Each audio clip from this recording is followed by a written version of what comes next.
How to put your clarinet together. Welcome to Curly Clarinet. Please subscribe and stay tuned. Your clarinet has 7 functional parts when putting them together, which is why you take the longest to get set up out of everyone in the entire band. Those 7 parts include your reed, your mouthpiece and ligature, barrel joint, upper joint, lower joint, and bell. When using your clarinet for the first time or for the first time in a long time, make sure to have cork grease with you. Ideally, you don't want to be wearing lipstick and you don't want to have just eaten something right before playing your clarinet. But I already have a reed that has lipstick on it, so I'm just going to use this. While you're setting up your clarinet, you want to have this in your mouth. You will also see oboists or bassoonists putting their double reed in a little vial of water. The purpose is to make this flexible for when you play. I typically set this up in 2 different sections. So I'll have the upper joint, lower joint, and bell put together first, and then followed by the barrel joint and mouthpiece. Here I'm taking out my clarinet saver, which soaked up any saliva from the last time I played. Now I'm applying cork grease all over the cork over here. That ensures the cork doesn't break when I twist parts together.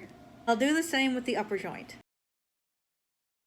Notice that when joining the upper and lower joints together, there is this little spot here that lines up together. It helps you to know that your clarinet is fully aligned. Next, we're going to move on to the mouthpiece and barrel joint. Apply cork grease here, and we attach to the smaller end of the barrel joint. The bigger end right here attaches to the upper joint of the clarinet. Now, I spent a lot of money on this mouthpiece and ligature and this little tooth saver thing on my mouthpiece. When I first started playing clarinet, this is what my ligature looked like. What you gotta notice is that on this one, the screws are in the front, whereas this one, the screws are on the back. So when your reed is nice and soaked up, what you gotta do is place it where you can see just a little sliver above a little black sliver above the reed, and then you tighten it down with the screws over here. Goal is to be just snug, but I'm going to use this other ligature.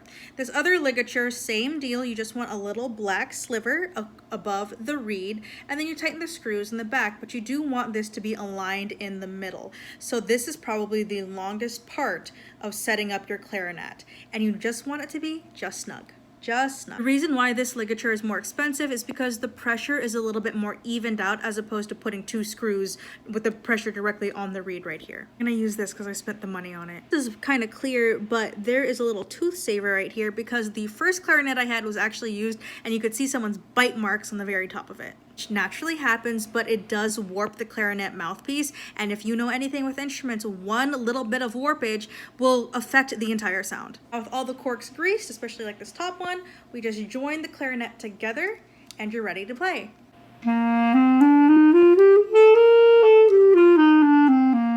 If this video helped you, please give me a like and I will see you next time. Bye guys!